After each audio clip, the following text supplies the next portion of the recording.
Films, TV, and other popular culture bring us smatterings of information about deafness and deaf culture. Unfortunately, this information often includes inaccurate portrayals of who deaf people truly are.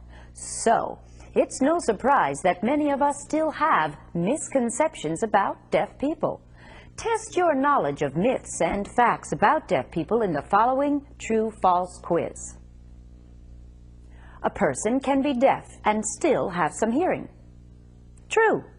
Many deaf people have some ability to hear. It really depends on which sound frequencies are most affected by their hearing loss.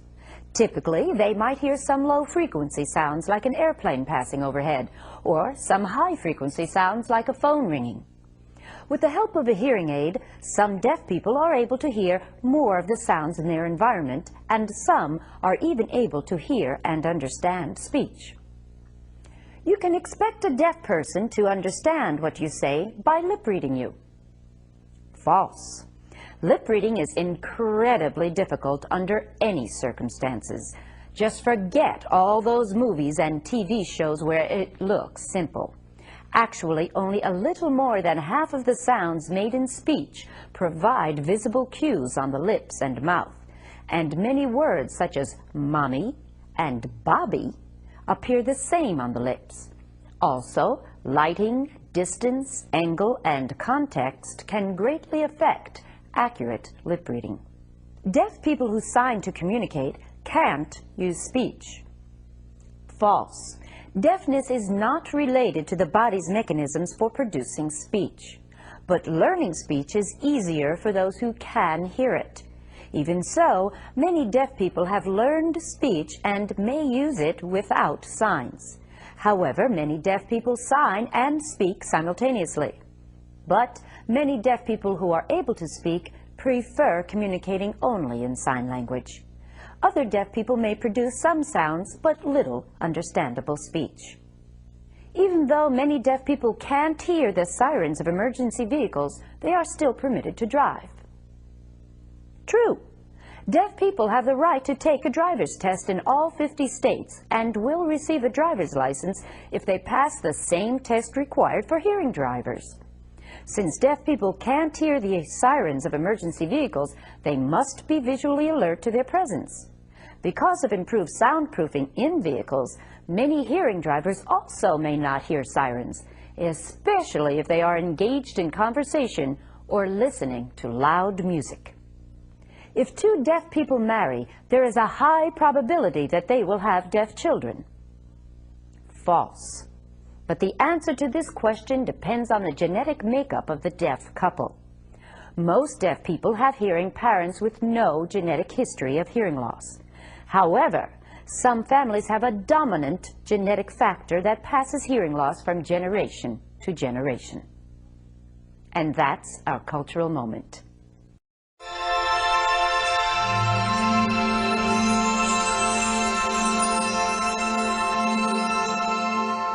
In recent years, we've begun to celebrate our country's cultural diversity. In part, this has meant recognizing achievements of those often overshadowed by our culture's mainstream heroes. Still, chances are, when it comes to famous or accomplished deaf Americans, few names come to mind. This cultural moment lists some of the firsts achieved by deaf Americans. Keep in mind, this list is not complete. It only scratches the surface of what deaf men and women have contributed to our society. The future holds even greater promise.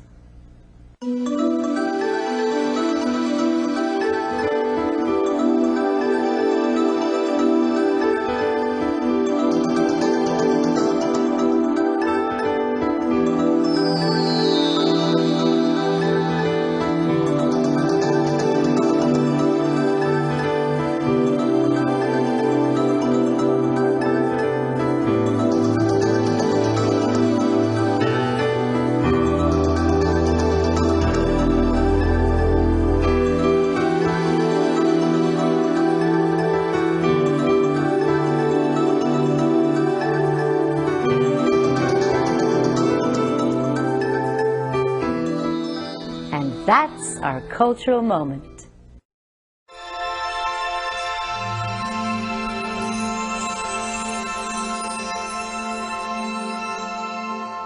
For better or worse, our culture is profoundly influenced by the mass media. Television, radio, movies, magazines, newspapers, and now the Internet simultaneously reflect our culture and help shape it. In the past several decades, the relationship between deaf people and the mass media has changed dramatically.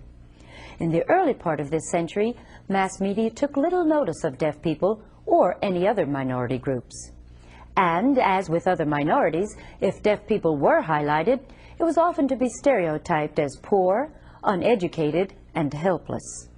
As deaf people gained more equal status and assumed advocacy roles, their relationship to the mass media began to change. In the 1970s, deaf actors as characters appeared on major television shows. In some television markets, deaf broadcasters presented signed or interpreted newscasts.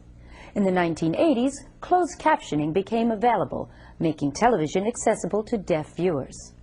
Deaf production companies owned and staffed by deaf professionals began producing programming that appealed to both deaf and hearing audiences, as well as programming for deaf consumers.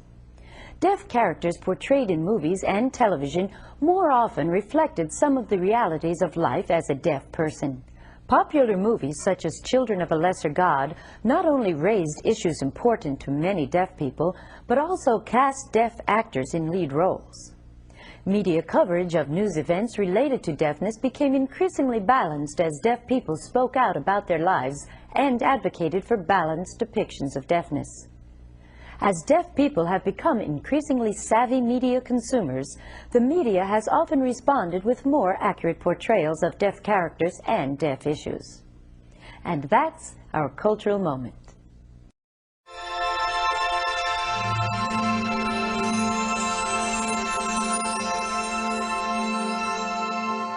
Until something goes wrong with our hearing, we tend not to wonder about the process that allows us to hear.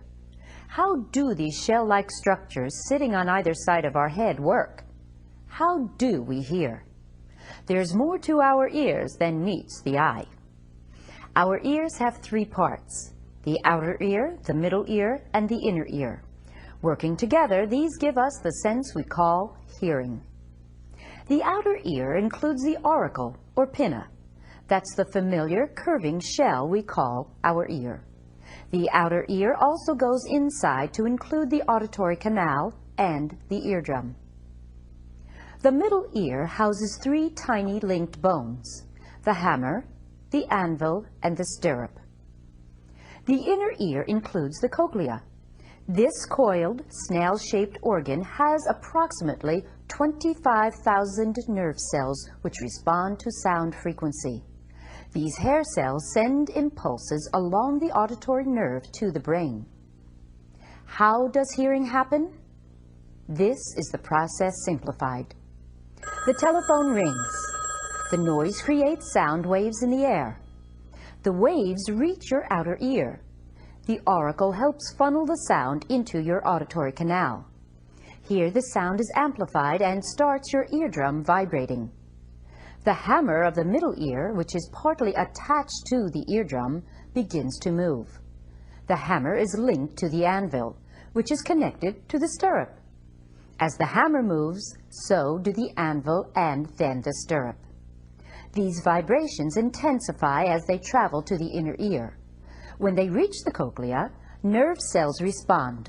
The nerve cells translate the vibrations into impulses that travel along the auditory nerve to the brain. The brain decodes these messages and you hear the phone ring. Hearing is a marvel, but the human adaptability, creativity, and intelligence that gave rise to sign language and deaf culture are marvels as well. And that's our cultural moment.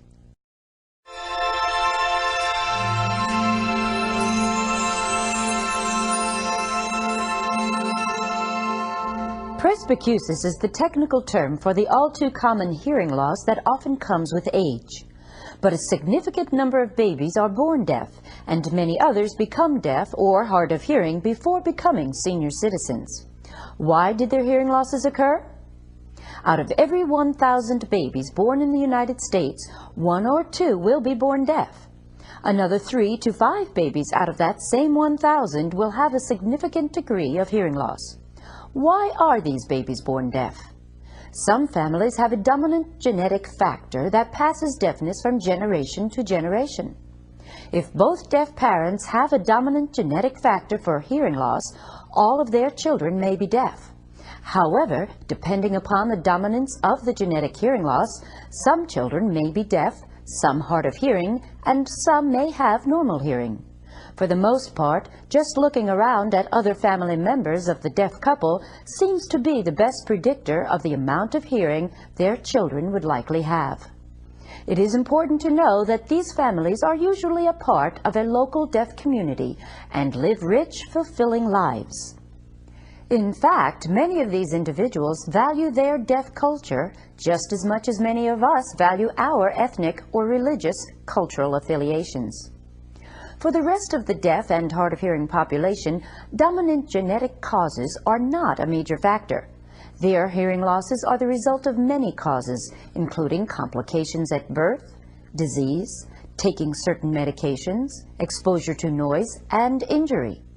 A complication at birth resulting in a hearing loss may be a reaction to a medication administered during the birthing process, or perhaps being deprived of sufficient oxygen for a significant amount of time.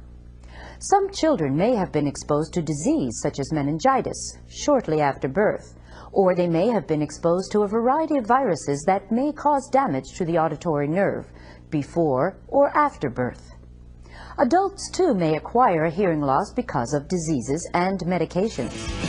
Loud music is an increasingly common cause of hearing loss, especially among young people. For workers exposed to loud noises on the job, use of protective ear devices has reduced hearing loss from noise. Finally, injury to the mechanisms in the ear or the auditory nerve from accidents will also result in some degree of hearing loss. You can see why regular hearing evaluations are important for the young, the old, and everyone in between. For very young children, hearing tests are critical because hearing loss affects language development. A qualified audiologist can measure and assess the degree of hearing loss even in very young infants. If a hearing loss is detected, regardless of the person's age, much can be done to help. And that's our cultural moment.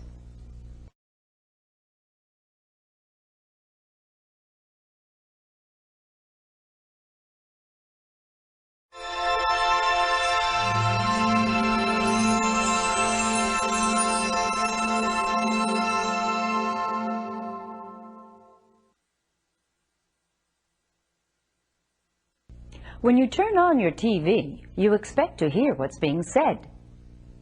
When you didn't, how did you feel? Confused? Patient? Angry? Is something wrong with the broadcast? Is something wrong with my set? Did you ever feel that you just have to learn to live with it? No, you didn't. But deaf and hard of hearing people do. How do they cope? Most often, they rely on open and closed captions. Open captions are seen by anyone watching the program. When you watch a foreign film, the subtitles you read are open captions. So are the messages that crawl across your TV screen with important information like election results or weather advisories like, "The following counties will be under a severe thunderstorm warning until 10 p.m. Closed captions, however, are not visible until they are turned on. Most TVs made after 1993 have built-in decoders that you can turn on using the TV's remote control. More and more commercial TV programs and instructional programming, like Ready, Set, Sign, have closed captions to provide equal access of information to deaf and hard-of-hearing viewers.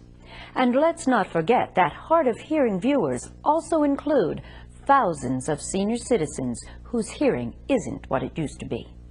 And that's our cultural moment.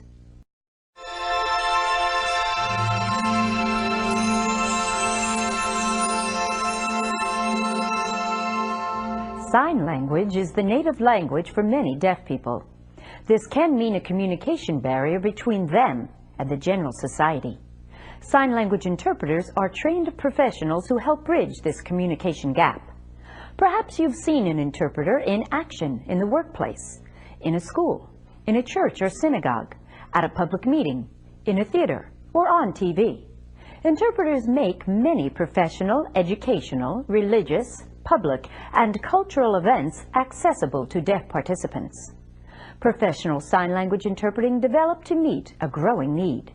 Until the mid-1960s, interpreters were often volunteers. But by the mid-60s, sign language interpreters had started to organize themselves into the Registry of Interpreters for the Deaf, commonly referred to as RID. RID governs professional sign language interpreters and recognizes interpreter competence through certification. The different levels of certification reflect different levels of interpreter skill. In addition, RID encourages continuing interpreting quality by requiring that certified interpreters periodically update their knowledge and skills.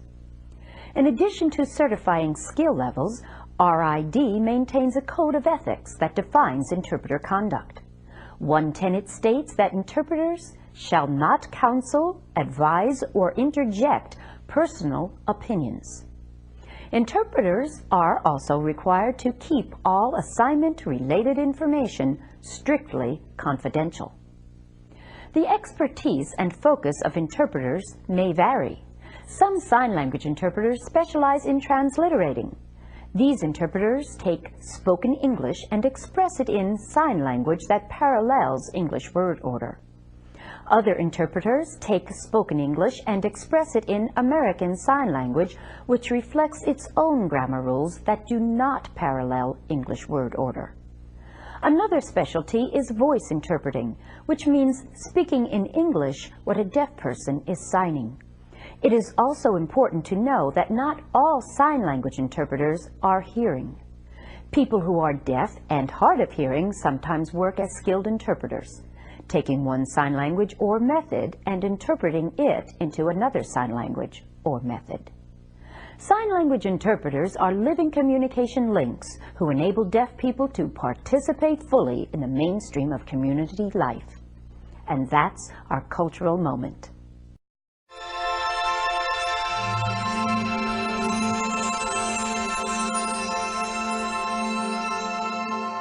The culture surrounding Americans who are deaf does not exist within a vacuum. Like all cultures, the deaf world exists in the context of the larger society. Advocates for the deaf also reflect the society and age in which they live. In 19th century America, advocates for the deaf were most often teachers and family members of the deaf. Just as equal rights for African Americans and women did not exist, neither did legislation ensuring civil rights for disabled Americans. Still, there were deaf men and women advocating for themselves in the 19th century. Some deaf Americans worked as newspaper editors, writers, educators, poets, and artists.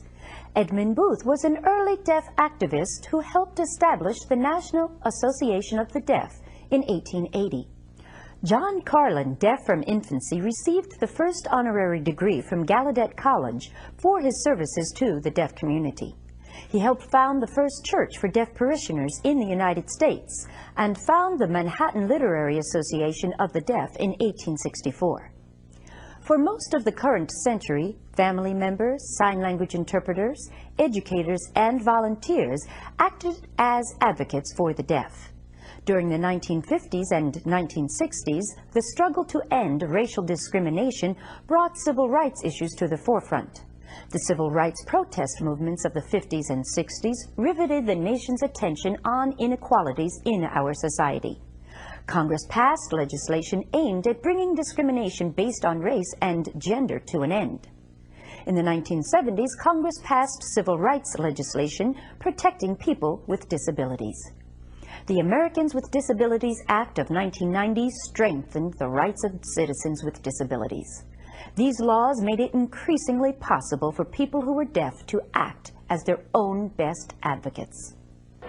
In Washington, D.C. in 1988, with the support of the deaf community, the students of Gallaudet University staged an impressive protest over the appointment of a hearing person as the university's next president.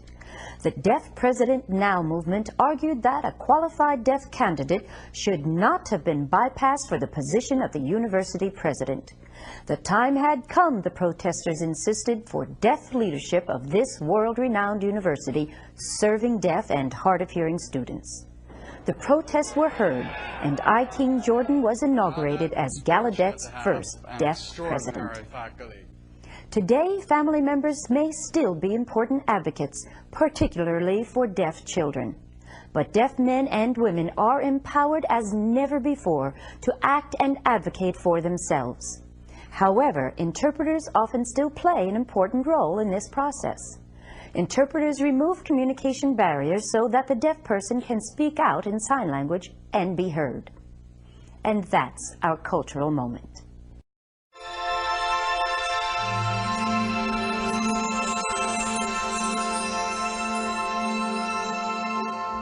Before 1975, educational benefits for children with disabilities such as deafness varied from state to state.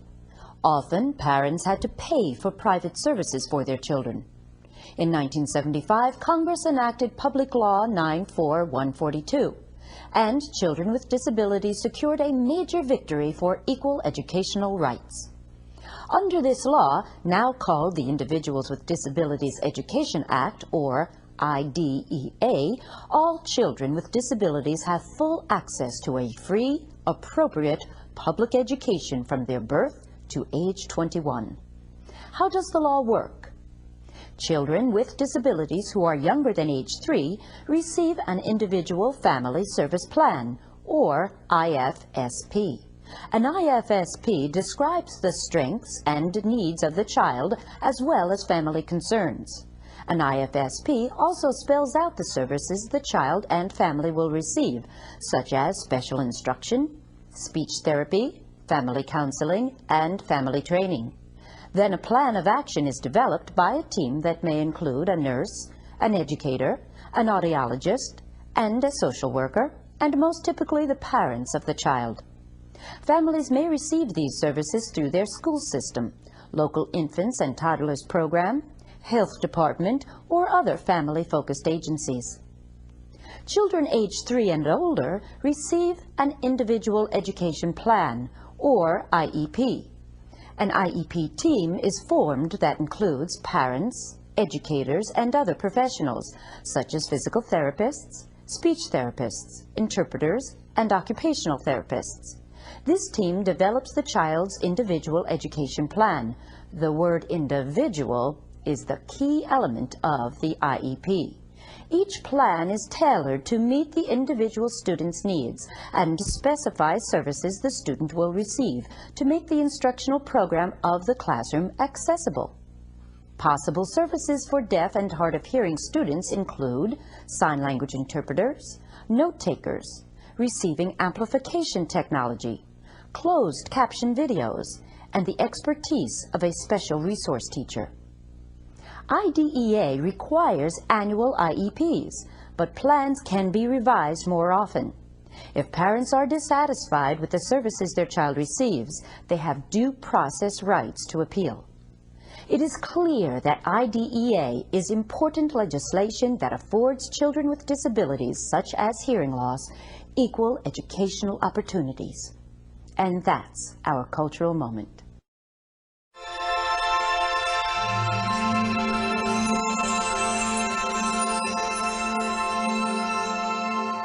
Today, thanks in part to the Individuals with Disabilities Education Act, or IDEA, children who are deaf and hard of hearing have a range of educational options. Under federal law, any student with a disability is guaranteed a free, appropriate public education. IDEA requires that students with disabilities receive an Individual Education Plan, or IEP. The law aims to provide an education in the least restrictive environment to disabled students. This has meant an increase in educational options for students with disabilities, such as students who are deaf and hard of hearing.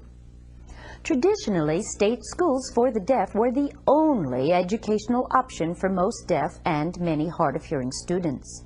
The first school for the deaf was established in 1817 in Connecticut.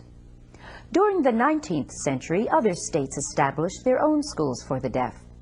For many years, most public schools had little to offer deaf and hard of hearing students.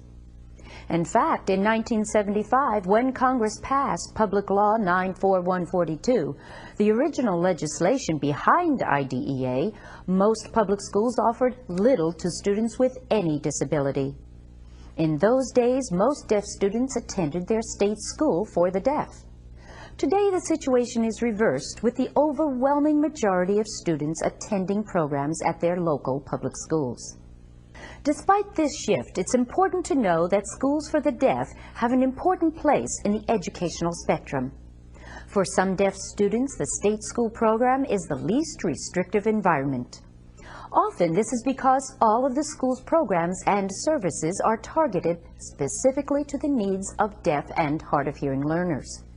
Most importantly, this usually means that students, teachers, and administrators sign. This provides deaf and hard of hearing students with an extensive interactive learning environment that mainstream programs can't duplicate. At state schools, most students live at school during the week and go home on weekends. However, some students may commute every day from home.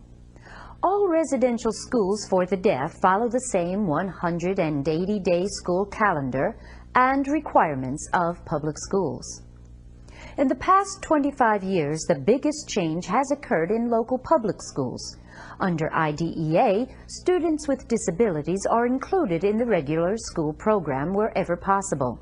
A student's IEP spells out the needs of the student and the subsequent services he or she will receive to meet those specified educational needs. Students who are deaf and hard of hearing now have educational choices that give them the best opportunities to become fully participating members of society. The result is that our society as a whole benefits from this investment in education. And that's our cultural moment.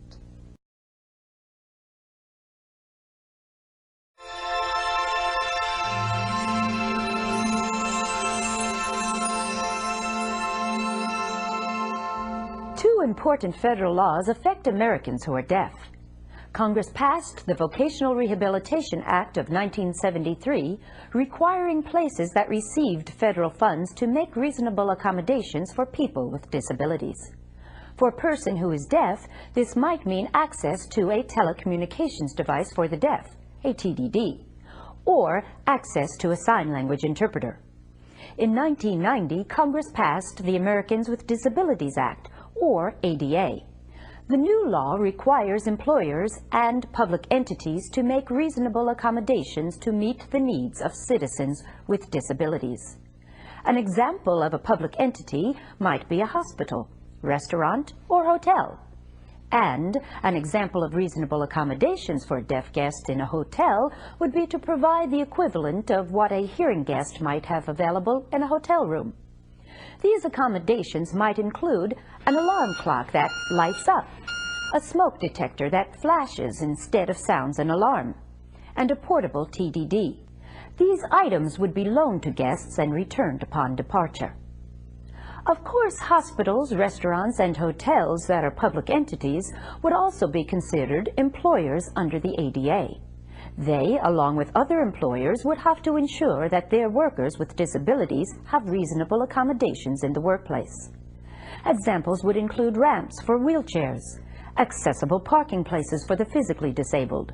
For workers who are deaf, the law can also mean access to critical communication services such as sign language interpreters and devices such as TDDs. And the law also states that employers cannot discriminate against people with disabilities applying for jobs. It's important to understand that ADA is not intended to create financial hardship. For example, under ADA, not every public phone will have a TDD connected.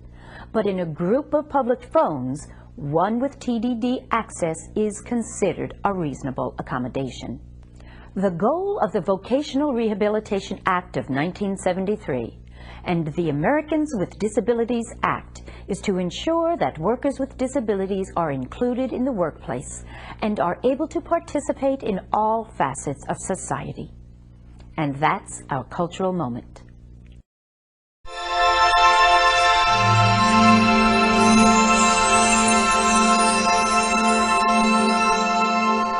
In 1864, Congress established the first liberal arts college for deaf students. Located in Washington, D.C., the National Deaf Mute College was renamed Gallaudet College in 1894. Today, Gallaudet University offers both undergraduate and graduate degree programs for deaf and hard of hearing students, with graduate study open to hearing students as well. Much later, in 1965, Congress passed legislation to establish the National Technical Institute for the Deaf, NTID, which opened in 1968. While Gallaudet University was established to offer a liberal arts education, NTID was established to offer technical training. Located on the campus of RIT, the Rochester Institute of Technology in New York, NTID offers deaf and hard of hearing students a variety of degree options. Students can work toward associate degrees in technical fields or applied sciences. With an AA degree in an applied science, a student can apply for admission into a 4-year degree program at RIT. Since the Vocational Rehabilitation Act of 1973 and the Americans with Disabilities Act of 1990, or ADA, higher education options for deaf students have increased dramatically. Regional post-secondary education programs for deaf and hard of hearing students have been created throughout the country. Some of these programs are located at colleges such as the California State University at Northridge, community colleges such as New River Community College in Virginia, and other institutions of higher learning such as Northern Illinois University and Arizona State University. Some of these programs offer vocational and technical training, some 2-year associate degrees and some 4-year bachelor degrees. Today, more than 30 states have post-secondary programs for deaf and hard of hearing students. Many more colleges and universities do not offer programs specifically targeting deaf and hard of hearing students, but they offer accommodations to these students and others with disabilities. Under the ADA, any post-secondary program receiving federal funding is obligated to make reasonable accommodations to include students with disabilities. The services that students receive depend upon their specific needs and may include interpreter services, note takers, captioned videos, and tutorial services. Many colleges have established an Office of Student Services or a resource center that helps arrange accommodations for disabled students. More higher education opportunities means more career options for deaf people. And that's our cultural moment.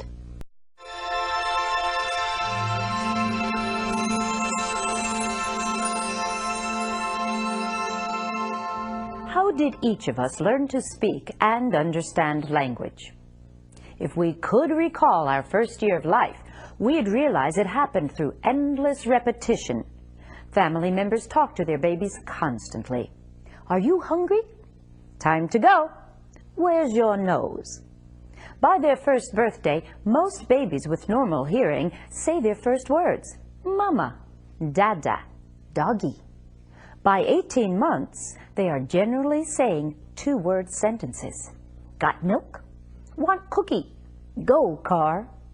And by age 2, most hearing toddlers have an impressive vocabulary of about 250 words. For deaf babies of deaf parents who use sign language, the process is generally the same. Instead of hearing language, these babies see language that people sign to them. Deaf children of deaf parents can and do acquire language equally as well as hearing children of hearing parents. Babies can understand signs at a very early age. By the time they are 8 or 9 months old, babies are physically capable of making signs and do start signing. For deaf children of hearing parents, early diagnosis of a hearing loss is crucial. When hearing loss goes undetected, children miss the daily repetition of vocabulary and sentence structure through speech or sign language. Between birth and age 3, children are able to learn their first language naturally and effortlessly. Any disruption of this natural pattern of learning language will cause problems in both expressing language and understanding what others say or sign. Children whose deafness is diagnosed early and whose families learn to communicate with them in the crucial early years are more likely to develop their language normally and successfully. And that's our cultural moment.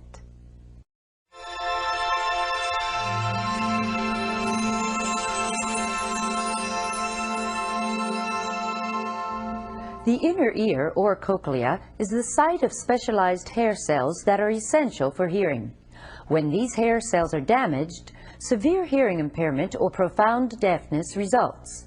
In 1984, the FDA approved cochlear implants for use in adults. Generally, those most likely to pursue implant surgery were adults who lost their hearing in adolescence or later. In 1990, approval came for cochlear implants in children as young as 2 years of age. However, later advances in technology allowed children to be implanted as young as 18 months of age. Implant surgery for adults often reflects a desire to improve speech and listening skills. In very young children, a goal of implant surgery is to improve the child's learning of language and listening skills. How are implants different from hearing aids? Traditional hearing aids make sounds louder. These amplified sounds reach the auditory nerve following the usual path through the middle and inner ear. Cochlear implant technology changes this process. Implant technology uses 2 sound processors, one internal and one external. Electrodes are surgically implanted in the cochlea. After surgery, the deaf person also wears an external sound processor attached to the skull. A small microphone sends sound waves to the external processor, which changes the sound waves into electric signals. These signals travel to the implanted electrodes, which in turn stimulate the auditory nerve. Cochlear implant technology is complex. It's a treatment choice that can only be made after careful consideration. Families need to understand the pros and cons before they decide to go ahead with the surgery. What implant technology cannot do yet is restore perfect hearing. It is not a quick fix for hearing impairment. What implant technology can do is help the recipient perceive sounds. This, in turn, can be helpful in improving speech and listening skills. But surgery is just the beginning. Implant technology requires extensive follow-up rehabilitation and training. When someone receives an implant, that individual, as well as the family, must be willing and able to do this follow-up work. Some aspects of cochlear implant surgery in children need additional study. More long-term research is needed, for example, on how implants affect other areas of learning, not just speech and auditory development. And implant technology raises cultural and social issues, as well as medical and educational ones. And that's our cultural moment.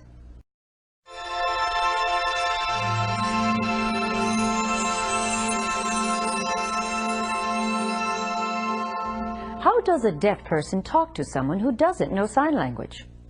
It depends on the situation and the people involved. Here's a possible scenario. A deaf woman goes into a grocery store and wants to buy something from the bakery. If she finds what she wants, she could just point to it. Labels and signs could help her out by telling her the types of cakes, pastries, and breads, and the price for each. Without labels and signs, she would have to ask. She might write down her question and show it to the salesperson. Then the clerk could write back. A less aware sales clerk might respond by just speaking to the deaf woman. Then she would have to lip read the clerk's reply, and lip reading is incredibly difficult under any circumstances. In any case, the deaf woman may or may not be able to lip read the salesperson. If not, let's hope she would insist on written communication. Another possibility is that this deaf woman has learned speech and may choose to speak directly to the clerk. Her speech might sound a little strange to someone who hadn't heard a deaf person speak before. This is because deaf people can't hear their own voices. They have to rely on how they make the sounds and how the sounds feel in their mouths while they're making them. You can imagine how challenging that would be. Many deaf people do not learn to use speech, or they learn to use speech but made a personal choice not to use it. Why? They see using speech and relying on lip reading for communication as very limiting compared with the ease of communicating with sign language. And of course, there is always the possibility that this sales clerk is able to communicate with the deaf customer through sign language. And that's our cultural moment.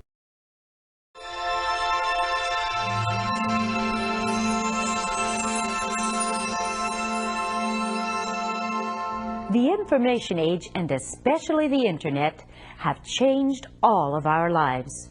We can now access a wealth of information in seconds.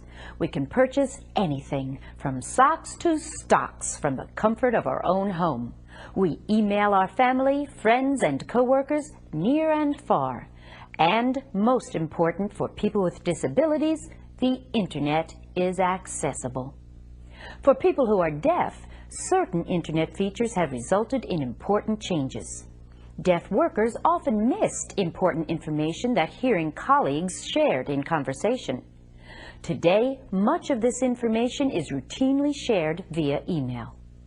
This means that deaf employees are now in the loop and can be more equal participants in workplace communication.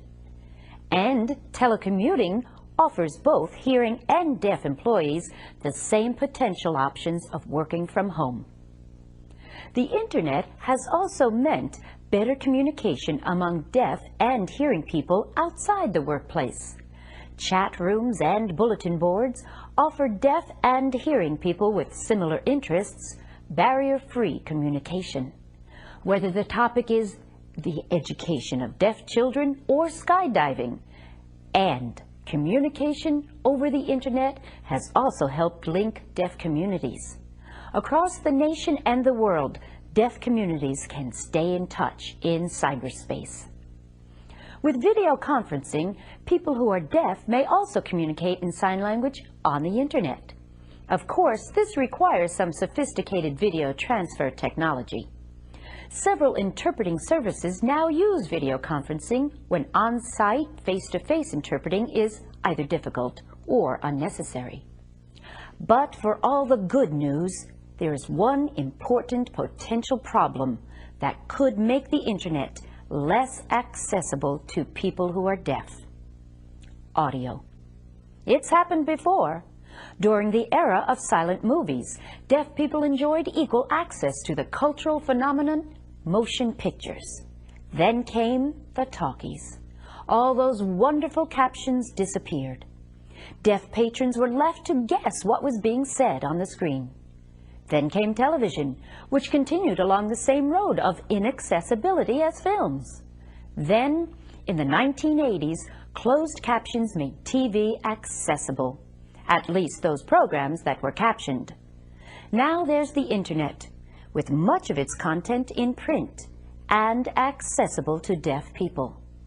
However, audio is becoming a more common internet feature, and video with audio is also here.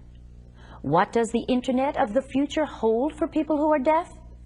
Let's hope that a captions option for spoken audio will be a part of the future of the internet. And that's our cultural moment.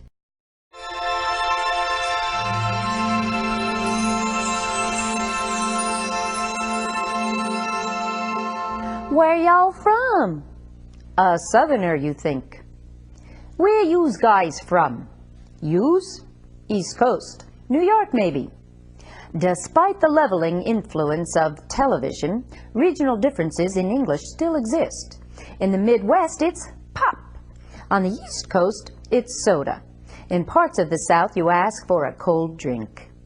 American Sign Language is no different. Regional differences in some signs do occur, but fluent signers from different parts of the country have no problem understanding each other. Most of the country uses this as the sign for hospital. But when someone from the South signs hospital like this, few fluent signers have difficulty recognizing it. Of course, repeated exposure to sign vocabulary variations and especially context make it much easier to understand regional signing differences. Another major difference is in the signing for cities. Large or well-known cities such as New York, Boston, and Atlanta all have widely recognized name signs. Smaller cities such as Kalamazoo, Poughkeepsie, and Albuquerque all have name signs that are recognized within their state or nearby states, but wouldn't necessarily be known by the deaf community in places further away. Finally, the biggest difference in signs revolves around food. The menu varies greatly from place to place. In Maine, the sign for lobster is the same as for crawfish in Louisiana, which is not to be confused with crab in Maryland. Few people in South Dakota would recognize the sign for oyster used in Louisiana, or the sign for shrimp used in Alabama. Orange in Texas looks very different from orange in Florida or California. So, if you happen to see a sign that you don't understand, maybe you're seeing a regional sign. Think about the context of the sign and don't be afraid to ask the signer what the sign means.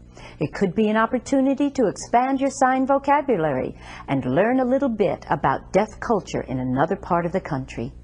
And that's our cultural moment.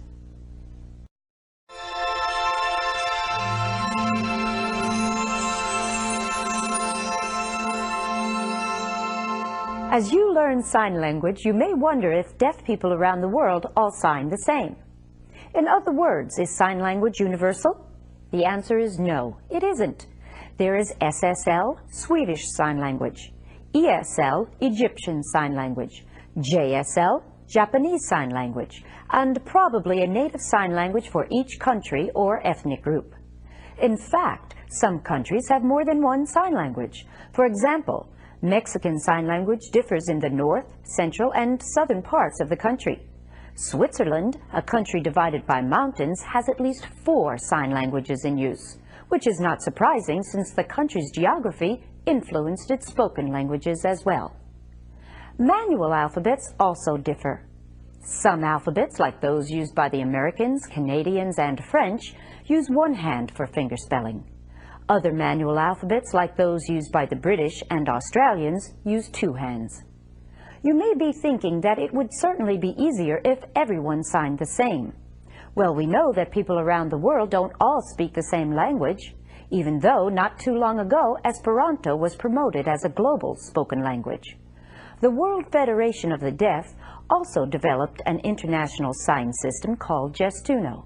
But neither Gestuno nor Esperanto have been widely accepted. It seems that English has met with the most success as a potential international language. Fluent signers do, however, have one big advantage in understanding the signs used in other countries. They are accustomed to expressing themselves and being understood through mime, which is excellent for communicating basic concepts. As deaf cultures around the world are in closer touch with each other through international conferences, increased travel experiences, and telecommunications, their signs are crossing national boundaries. This is especially true with country signs. It is becoming more common to sign countries as the deaf citizens of a country sign it. In American Sign Language, you'll now see many countries like Germany and Australia commonly signed as the Germans and Australians sign it. And that's our cultural moment.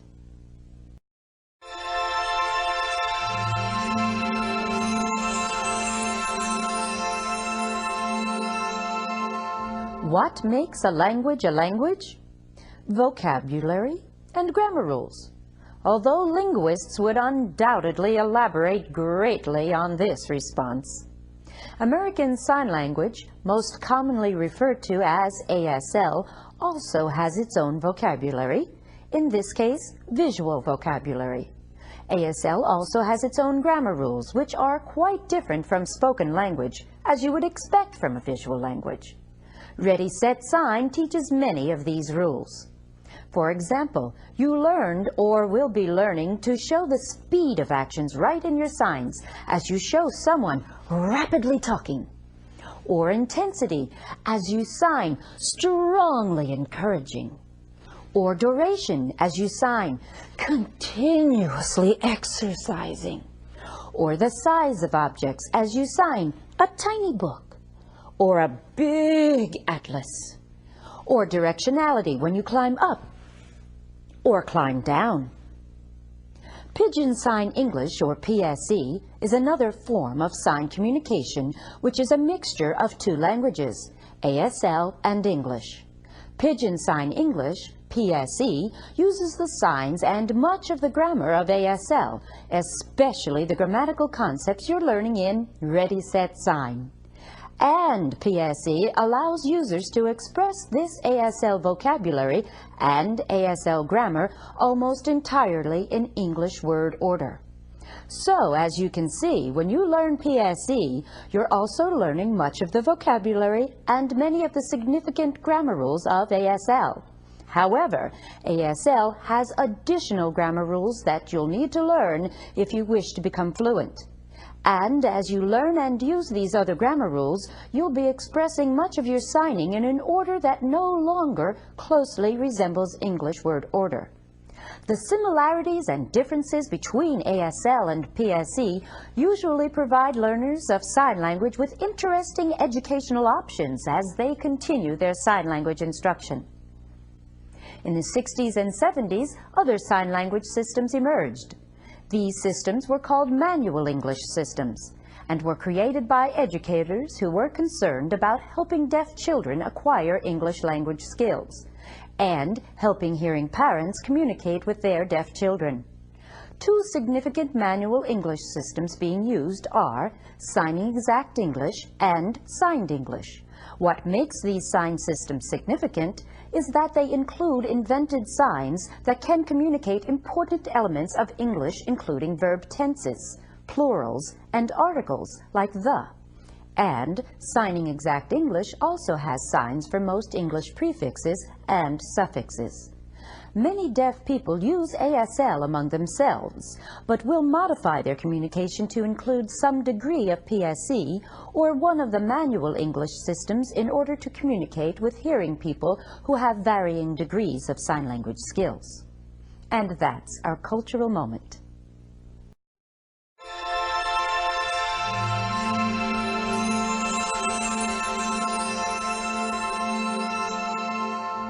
Like communities everywhere, deaf communities develop out of shared experiences, interests, and concerns. Communication is central to the deaf experience. The frustrations and isolation of living in a world where speech and hearing dominate communication forge strong bonds. So too do the pleasures and ease of communication in American Sign Language with other deaf people who have faced similar challenges. Who is a part of the deaf community? Being deaf does not automatically make you a member. The core of the deaf community traditionally comes from people who have lost their hearing early in life, no later than adolescence. Traditionally, deaf children attended residential schools for the deaf, living away from their families. So, school ties were another strong link among those in the deaf community. Also, in order to be included within the deaf community, it is important to be active in the community, which also includes some hearing members, especially hearing children of deaf parents. Sign language is at the heart of the deaf community. Its members use American Sign Language as their preferred communication mode. Members of the deaf community identify themselves as deaf people. They participate in and treasure deaf culture. While they may have family, friends, and colleagues in the hearing world, they share in a deaf perspective. Simply put, they view themselves not as people with impaired hearing, but as deaf people. While those in the deaf community may share certain frustrations and trying experiences related to deafness, it's important to understand that the deaf community is a positive force in the lives of deaf members. Like any community, it is a growing, changing entity. The deaf community expresses the joy, creativity, sociability, and vitality of groups of Americans sharing the bond of hearing loss. The deaf community includes social clubs, athletic organizations, fraternal organizations, women's groups, and more. It not only provides social connections, but also is a grassroots source of political strength. As our society becomes more responsive to diversity, the deaf community is working to maintain its place in the cultural spectrum of American society. And that's our cultural moment.